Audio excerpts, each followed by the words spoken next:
কেনিয়ার রাজধানী নাইরোবিতে দেশটির সংসদ ভবনে হামলার চেষ্টাকালে বিক্ষোভকারীদের ওপর পুলিশের গুলিতে অন্তত 10 জন নিহত হয়েছেন এবং বেশ কয়েকজন আহত হয়েছেন। পার্লামেন্টের ভেতরে ও বাইরে বিক্ষোভকারীদের সঙ্গে পুলিশের লড়াই চালিয়ে যাওয়ায় মৃতের সংখ্যা বাড়তে পারে। বিক্ষোভকারীরা সংসদ ভবনের কিছু অংশ জ্বালিয়ে দিয়েছে বলে ব্রিটিশ বার্তা সংস্থা রয়টার্সের এক প্রতিবেদনে বলা হয়েছে। মঙ্গলবার 25 জুন নতুন একটি আর্থিক বিলের বিরুদ্ধে ব্যাপক বিক্ষোভের সময় এই ঘটনা ঘটে।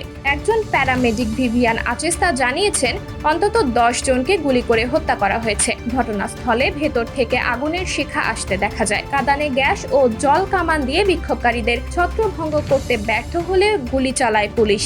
আরেক প্যারামেডিক রিচার্ড এনগুমো বলেছেন, পুলিশের গুলিতে 50 জনেরও বেশি মানুষ আহত হয়েছেন। তিনি সংসদের বাইরে আহত 2 বিক্ষোভকারীকে অ্যাম্বুলেন্সে তুলে নিয়ে যান বলে জানিয়েছেন। অ্যাম্বুলেন্সগুলিকে রাস্তা থেকে আহতদের নিয়ে যেতে দেখা যায়। মূলত বিতর্কিত বিলটি পাশের পরই সংসদ ভবন প্রাঙ্গণে ঢুকে পড়ে বিক্ষোভকারীরা। এ সময় সংসদ সদস্যরা বেসমেন্টে আশ্রয় নেন। শুধু রাজধানী নাইরোবি নয়, নতুন বিলের বিরুদ্ধে দেশ জুড়েই বিক্ষোভ হচ্ছে, কারণ এই বিলের মাধ্যমে ট্যাক্স বাড়ানো হয়েছে। গত সপ্তাহে বিলের কিছু বিষয় সংশোধন করা হলেও পুরো বিলি বাতিল চায় কেনিয়ার নাগরিকরা।